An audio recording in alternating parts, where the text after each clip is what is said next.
sure can't hide.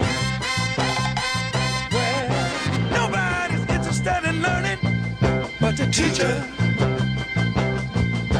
Segregation, determination, demonstration, integration, aggravation, humiliation, obligation to our nation.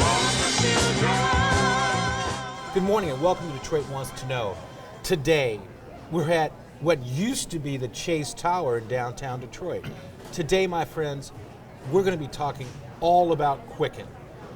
They've come to town, they've brought people to town, and they brought with them the future of Detroit. The future is here, my friends.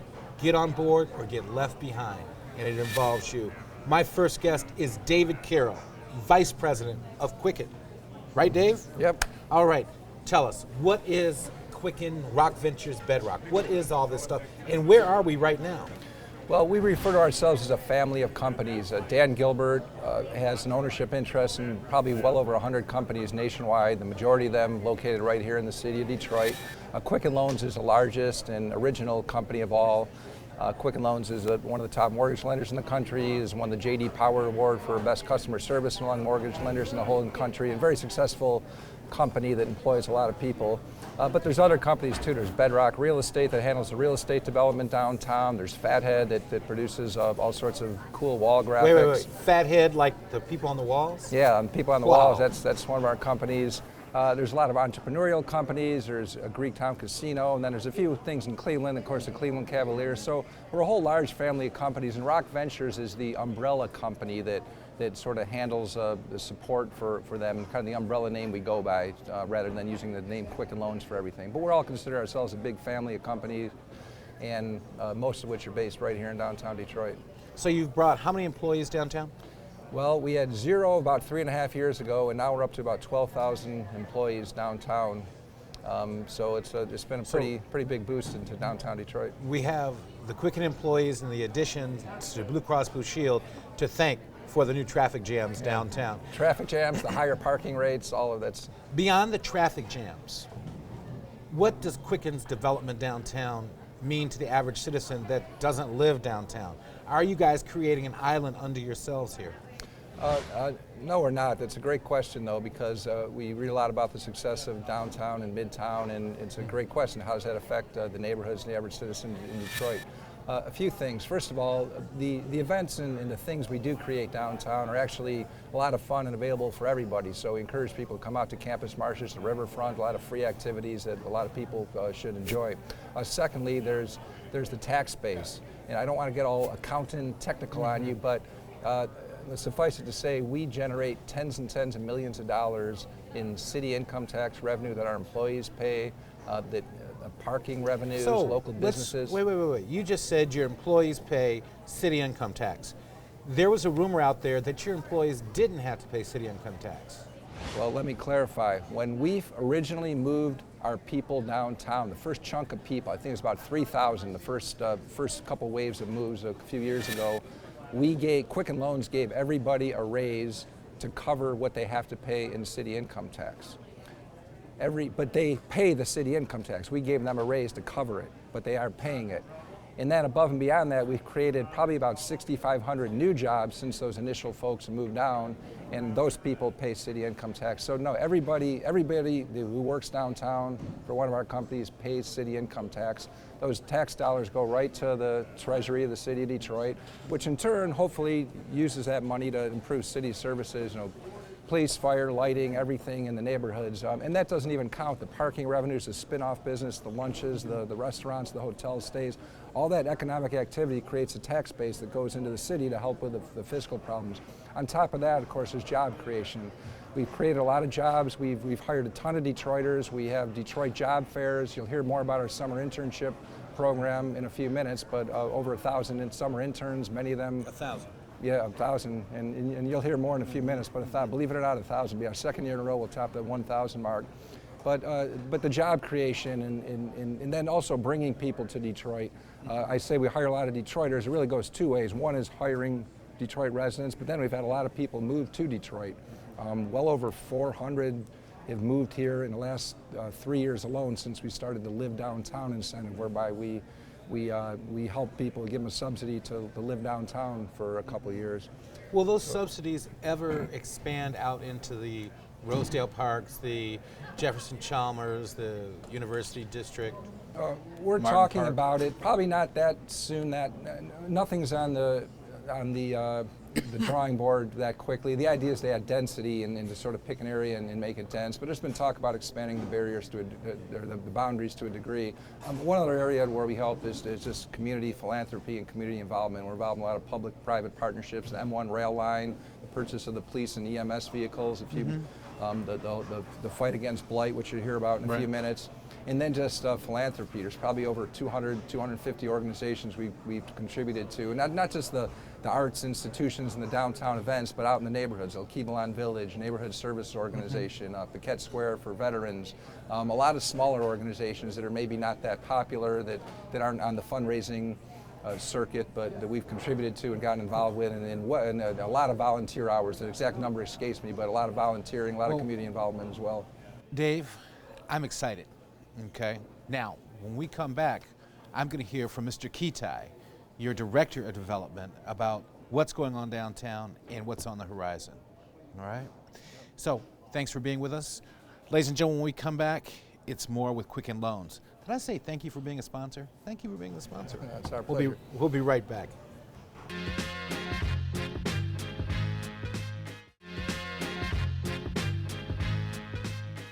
Welcome back to Detroit Wants to Know. This week we're coming to you from Quicken.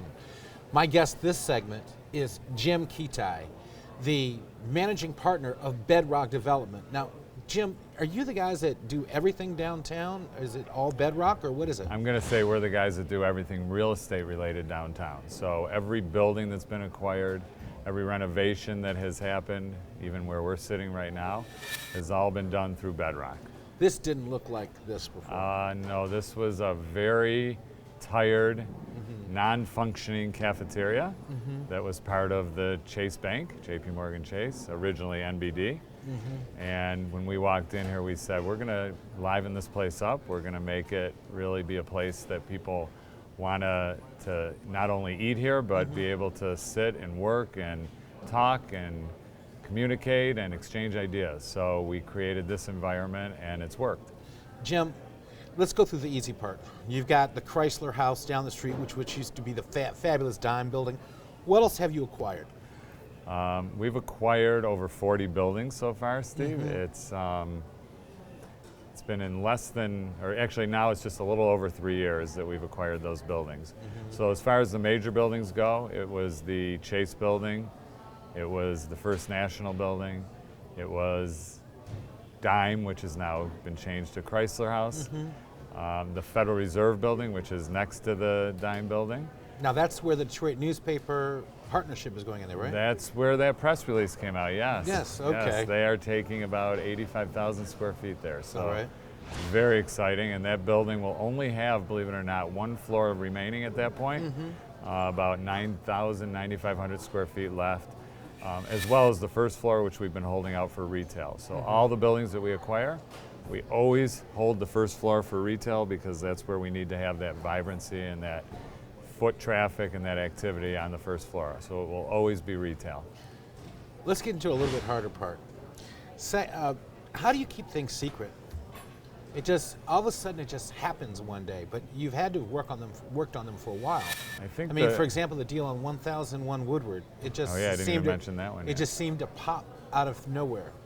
So we do our best to try to keep things quiet until we're under contract and or closed so that we're ready to make the big boom announcement and create that energy and excitement around the latest acquisition. I guess the way we do it is we are usually working on multiple buildings at one time, so nobody really knows where we're at and what we're doing. And we try very hard to keep it under wraps as much as possible, and not because we don't want people to know, because it's not that big a deal, just because we think it comes off that much better to announce it as, you know, here's another building that's been acquired and this is what's happening with this building. Okay, So we're gonna go we hard, try.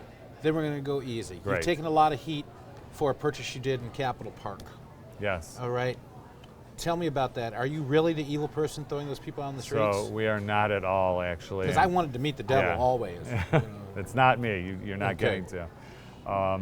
So we bought that building in Capitol Park. It was occupied by multiple residents. I think we had 9 different residential units in there. First floor was always intended to be residential. So the city came by and did their inspection, and they said to us, this is not a safe building. You know, you really cannot have the people in here. You don't have the proper means of egress. You don't have the proper fire suppression. You know, if something were to happen here, it could be disastrous. So we literally just, for the safety of our tenants, because that comes first, we wrote the tenants a letter and said, you know, we're terribly sorry, but we need to do renovations that can't be done while you're sitting in the building or occupying the building. And, you know, here's some funds to try to help you to Okay, so you locate did somewhere help else. We did. And so we weren't evil at all. The people like to paint us out that we're here kicking people out. That's not the idea at all. The concept is we want to bring these buildings back to life and make them safe and make environments that are safe for people to live in and work in, play in, whatever it is that we're doing at that building. So I think Capitol Park's going to be a great environment. It's going to be hot. But you brought 14, there's something even hotter already. You brought, what, 12,000, 14,000 people downtown? And so you created this parking garage. Correct. The Z Garage, which The is Z. actually, I've never seen a parking garage change the face of downtown. Okay, that thing is so amazing. Does it change colors all night? It does, Or is it just so- me driving home strangely from Mitch's? So no, it does change color. We have a computerized chip that can change the colors of it based upon what's going on in the city that week, that day. So if it's St. Patrick's Day, it's going to go green. If it's a Red Wings game, we're going to turn it red. For the Tigers game, we're going to turn it the orange and blue. So not only does it do that, but the elevator, as it stops on each floor, it lights up that particular floor's color. So Okay. you will always see the elevator from the outside lighting up a different color. And then obviously, you know, we created something that just doesn't exist anywhere. The original art space. Right. And we've brought in 27 different artists from around the world to create. Each one was assigned a floor, and they were just said, you know, this floor's color is orange, this floor's color is blue, whatever it was, paint around that. And then each one went to town and created their artwork and their masterpieces. And we knew that we wanted something more than just your normal parking deck. Just Okay. create an experience for people. Speaking of that parking deck, I've got to go to break. I want you to confirm or deny a rumor. Yes. Okay. I heard that Baker's Keyboard Lounge is going to come down into the Z deck. So I'm not going to confirm that because Baker's Keyboard has been looking downtown. I really don't know where downtown they'll end up, and I certainly hope they do end up downtown because I think they belong here.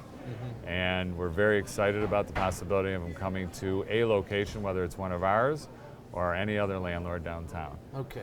Jim, thank you very much for dispelling some meeting rumors. you. I'm glad you're not the devil because I hate shaking the devil's hand.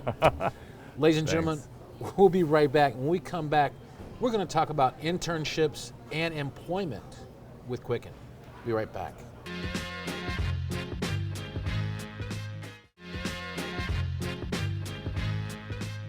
Welcome back to Detroit Wants to Know. In our first segment, we had David Carroll, Vice President of Quicken Loans, giving us an overview of all the companies that are under the umbrella. Second segment, we talked about development in downtown, specifically the Z Garage. Now, in this segment, we're going to talk about employment at Quicken Loans with Michelle Salvador. Got it right, didn't I? You did. Michelle, start off at the bottom rung, which is the internship. Tell me about that. Internship is a huge deal here at Quicken Loans. We hire the majority of our interns that actually come in and perform for us.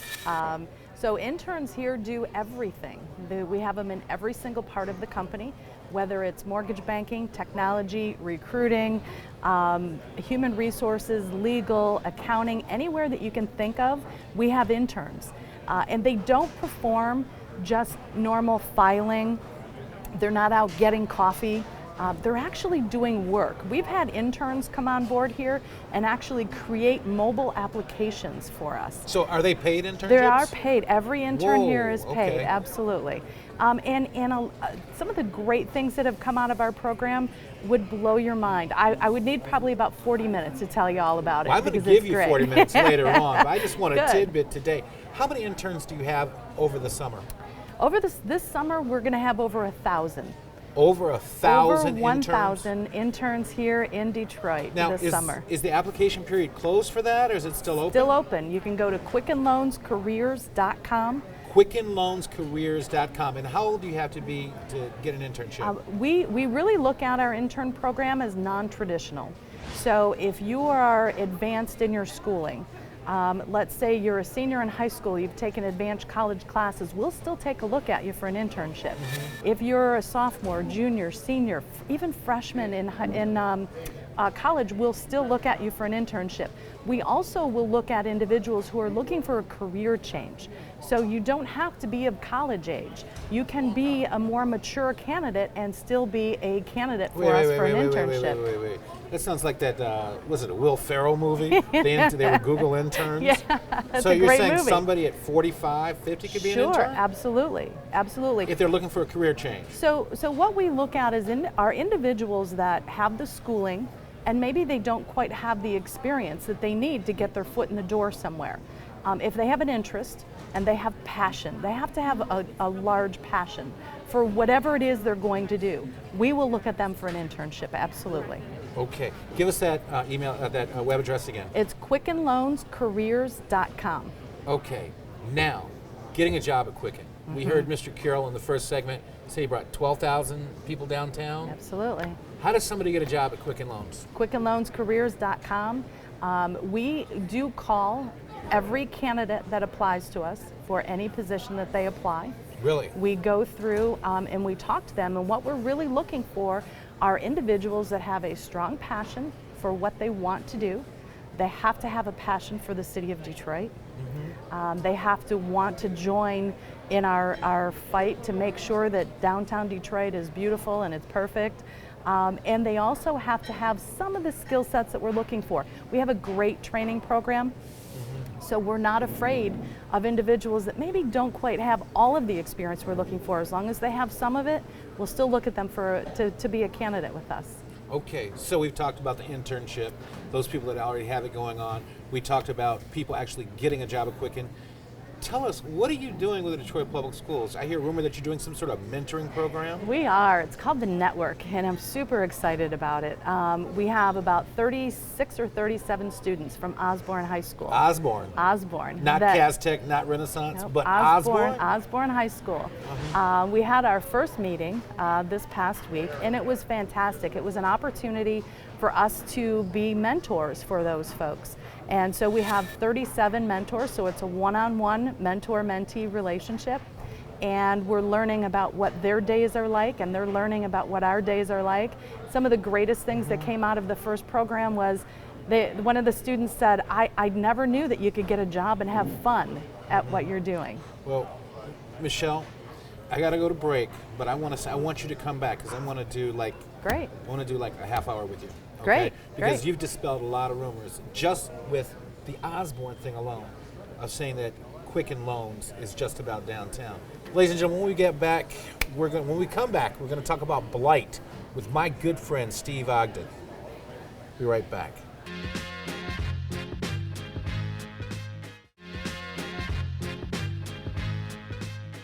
Welcome back to Detroit Wants to Know. This week we've been coming to you from Quicken Loans. We're going to end out the show with my good friend Steve Ogden, the Director of Corporate and Governmental Affairs for Rock Ventures. Sure, right. Okay, first of all, you're handling the blight thing, right? Yes. Okay, how many structures are you going to tear down? Well, I don't think we have the final word on that yet. We did the data process, the Motor City mapping.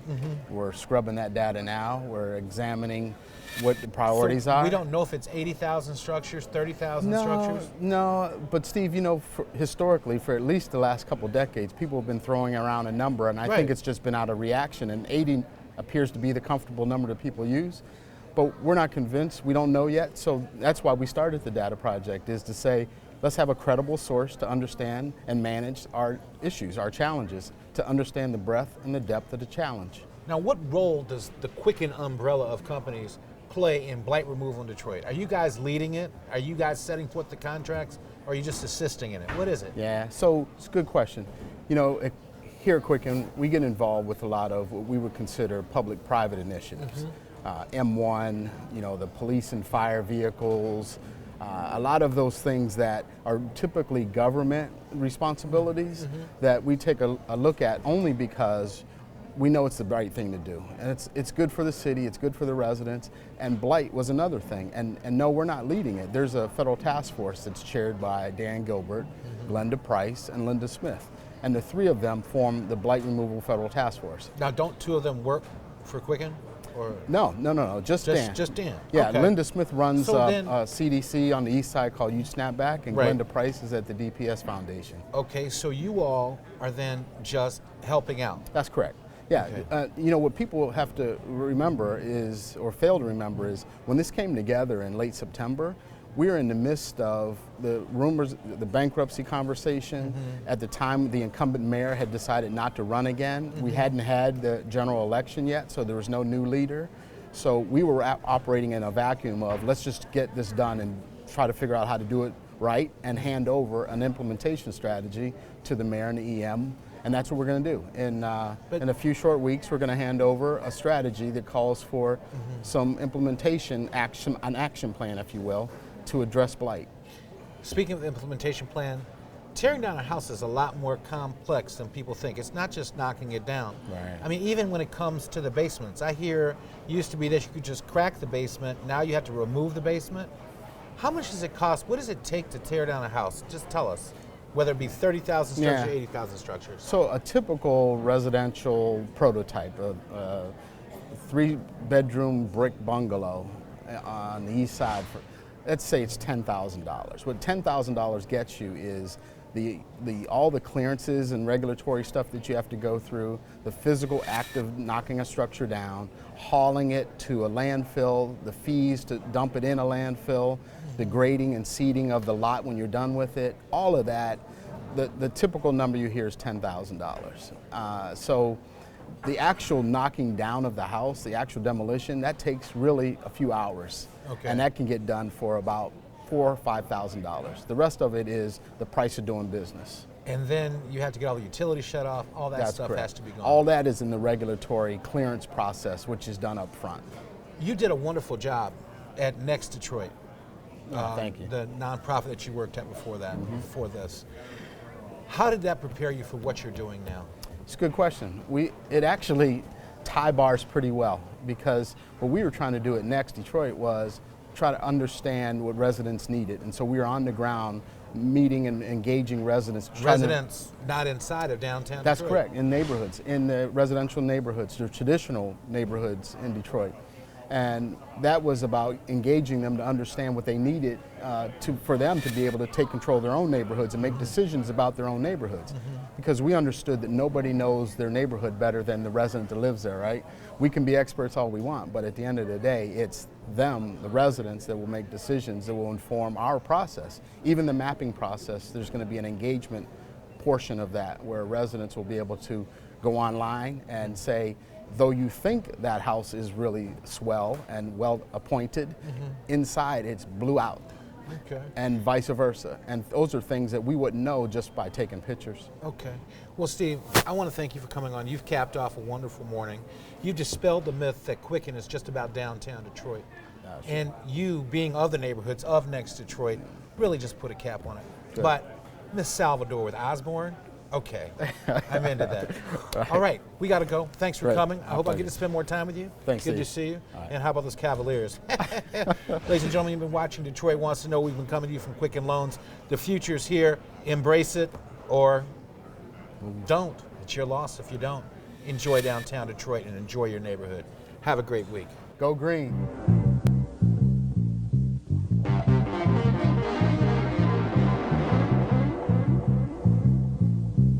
People moving out, people moving in. Why? Because of the color of their skin. Run, run, run, but you sure can't hide.